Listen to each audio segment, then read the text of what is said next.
आज आप लोग सुनेंगे बहुत ही सुंदर धार्मिक कहानी शिव बने किसान। बहुत पुराने दिनों की बात है। एक गांव में शिवराम नामक एक आदमी अपनी पत्नी के साथ रहा करता था। वैसे तो शिवराम एक किसान था, लेकिन उस साल उस गांव में बारिश ना होने के कारण सभी किसान की फसलें सूख गई थी, जिस कारण से खेत में फसल उगाने के लिए कोई साधन नहीं था। इस कारण से उनके ज़िंदगी काफ़ी हताश और निराश चल रही थी। लेकिन उनके पास एक हाथ से चलाने वाला ठेला था, जिसका वह दूसरों की सम्मान को ढोने के लिए उपयोग करता था। वहीं ठेला से उसका घर का खर्चा चल रहा था। शिवराम की पत्नी का नाम गंगा थी।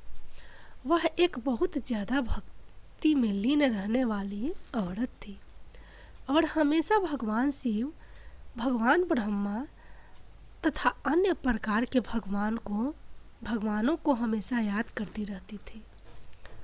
वह हमेशा जब भी खाना बनाया करते थे तो 2 रोटी भगवान शिव के लिए तथा 2 रोटी भगवान ब्रह्मा के लिए अपने बनाए गए खानों में से निकालकर भगवान को भोग चढ़ाया कर वह गौ माता को खिला दिया करती थी। यह देखकर उसका पति मतलब कि शिवराम बहुत ज़्यादा नाराज़ हो गया था। उन्होंने कहा कि तुम इस तरह से अनाज बर्बाद करोगे तो मैं किस तरह घर चला लूँगा।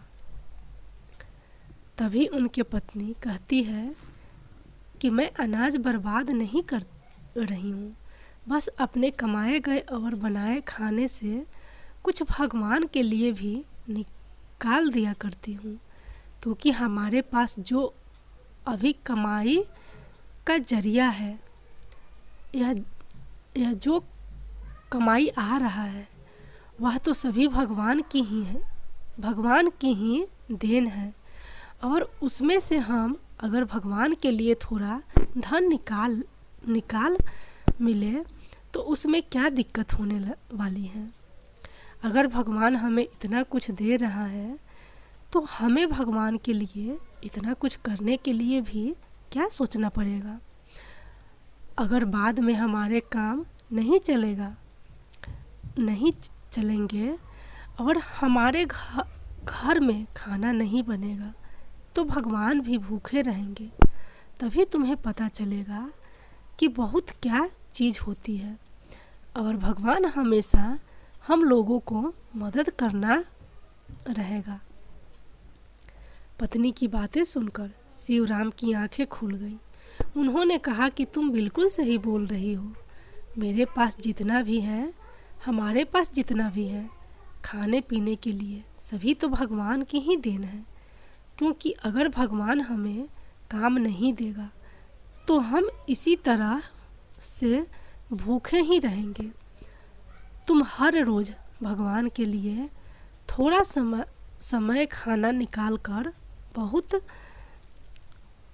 बहुत लगाकर खिलाया करो गौ माता को। ऐसे हमारा लाभ भी बढ़ेगा और भगवान हमें सुख समृद्धि भी देगा।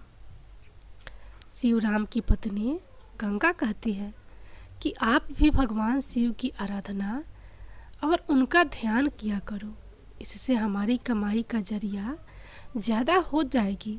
उन्होंने अगले दिन ठीक वैसा ही किया। भगवान का ध्यान करके घर से निकला और मुझे उस दिन बहुत ज़्यादा की कमाई हुई थी। वह बहुत खुश था। शाम को जैसे ही घर आया अपनी पत्नी गंगा से कहता है कि आज मेरा कमाई बहुत ज़्यादा हुआ है और इस कारण से मुझे बहुत ज़्यादा पैसे की बरसात हुई है। तभी उनकी पत्नी खुश होकर कहती है कि यह तो भगवान की देन है। आज आपने भगवान को दिल से याद किया है और भगवान शिव हमारे साथ हमेशा ऐसा ही करेंगे आगे तक। वह उन पैसों को अपने राशन के लिए उपयोग किया और जब थोड़ा पैसा बच गया तो उनकी पत्नी बोली कि हम कुछ पैसा भगवान के चरणों में समर्पित कर देते हैं। उन्होंने कहा कि हम इसमें से कुछ पैसा निकालकर मंदिर के पुजारी को दे देंगे, जिससे वह भगवान की सेवा में इसका उपयोग करेंगे। इसमें शिवराम ने भी अपनी सहमति जताई और कहा कि तुम सही कह रहे हो, आखिर भगवान के नाम से एक हम इतने सारे धन की प्राप्ति हुई है। एक दिन की बात है, शिवराम किसी तरह से कहीं गया हुआ था अपने कार्य करने के लिए, और जब वह अपने घर लौटा तो उसकी तबीयत ज़्यादा खराब हो गई थी। उनकी पत्नी गंगा जब उसके सर पर हाथ फेरा तो देखा कि उन्हें बहुत ज़्यादा बुखार है और उन्हें दवाई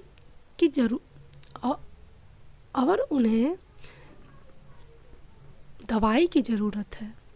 उन्होंने तुरंत ही अपने पास के डॉक्टर को बुलाया और कहा कि मेरे पति जी को बहुत ज़्यादा बुखार है, इन्हें किसी प्रकार की दवाई देखा कि इनका स्वास्थ्य सही हो जाए। डॉक्टर ने कहा कि यह तो बहुत ज़्यादा समस्या है, इन्हें बुखार काफ़ी ज़्यादा है, नहीं अब तो 1 महीने स्वास्थ्य सही होने में लग जाएंगे। अभी दोनों पति पत्नी के कर सकते हैं कि अगर 1 महीने में उनकी तबीयत सही है, वह जाएगी तो उसका घर का खर्चा कैसे चलेगा? आखिरी 1 महीने तक कौन कमा कर लाएगा और उनका घर चलाएगा?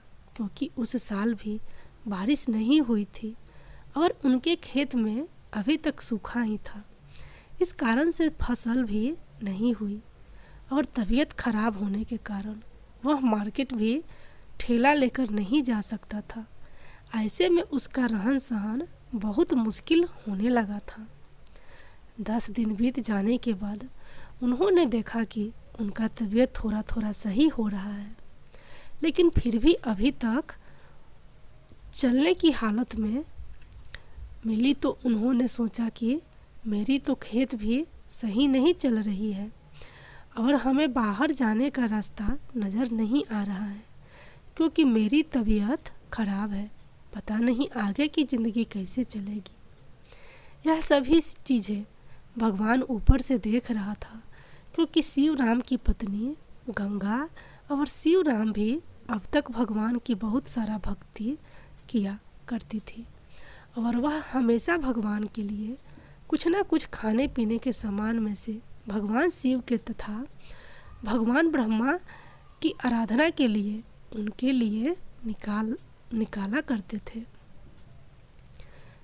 भगवान शिव बहुत ज़्यादा चिंतित थे कि वह शिवराम की मदद किस प्रकार से करे। एक दिन की बात है, भगवान शिव ने ब्रह्मा को बुलाकर कहा कि हमारा भक्तों का हाल बहुत बुरा है, हमें उसकी मदद करनी चाहिए। उन्होंने कहा कि वह तो अभी बीमार है, चलो हम ऐसा करते हैं कि उनके खेत में जो भाषण अभी नहीं है उसमें खेती कर बहुत सारे अनाज को जाने का काम करेंगे, जिसे देखकर शिवराम बहुत खुश हो जाएगा और वह खुश रहेगा। शिवराम अभी बीमार ही था कि उनके खेत में बारिश होने लगे थे भगवान के द्वारा, और भगवान शिव खुद ही उनके खेत में हल चलाने के लिए आए थे। उन्होंने हल चलाया बीज को उगाने के लिए, उस खेत में बीज को बोया। भगवान ही उसको देख रेख किया करते थे और किसी को भी कुछ भी कानों कान खबर नहीं थी। एक दिन की बात है, भगवान शिवराम के सपने में आता है और कहता है कि तुम्हारे खेत में बहुत सारे फसल लहरा रहा है, तुम सो कर क्या कर रहे हो? जाओ अपने फसल को काटो और उसे बेच दो, इससे तुम्हारी ज़िंदगी की सारी मुसीबतें आसान हो जाएगी। इतना सुनते ही शिवराम की आंखें खुल गई और वह सपना टूट गया। उन्होंने सोचा कि भगवान शिव खुद ही आकर अगर ऐसा कह रहे हैं तो हो सकता है कि हमारे बंजर खेत में बहुत सारी फसल हो सकते हैं। उन्होंने सुबह होने का इंतज़ार किया और दूसरे ही दिन अपने खेत पर गया तो देखा कि बहुत सारा फसल उसके खेत में बहुत ज़्यादा मात्रा में उपजाऊ हुआ है। अब शिवराम और उसकी पत्नी गंगा दोनों फसल की कटाई करते हैं और उन्हें मार्केट में अच्छी कीमत में जाकर बेच देते हैं। इससे उन्हें काफ़ी ज़्यादा पैसे मिल जाते हैं और बहुत ज़्यादा धन की प्राप्ति हो जाती है। ऐसा कई बार करने वालों ने बहुत ज़्यादा धन की प्राप्ति हो जाती है और गांव में वह सबसे अच्छे और अमीर हो जाते हैं। उन्होंने साफ मन से भगवान की आराधना की और कहा कि भगवान, मैं आपका शुक्रिया किस प्रकार अदा करूं कि आपने मुझे इतनी ज़्यादा धन राशि तथा फल सब्जियां से नवाजा है। मेरे खेत में जहाँ पर एक भी दाना या एक भी पौधा नहीं बचता था, उस खेत में आपके द्वारा बहुत सारे फसल अब लगने लगे हैं। ऐसे में हमें आपको शुक्रिया किस प्रकार अदा करूं, मुझे समझ में नहीं आ रहा है। तभी उनकी पत्नी गंगा कहती है कि हम पहले भगवान के लिए कुछ खाना बचाकर भोग लगाकर गौ माता को खिला दिया करते हैं तो हमारा कार्य अभी भी जारी रहेगा और आगे सब दिन जारी रहेगा। उन्होंने इस कार्य को आगे शब्द जारी रखा और इस तरह से भगवान का शुक्रिया अदा करने का प्रयास किया।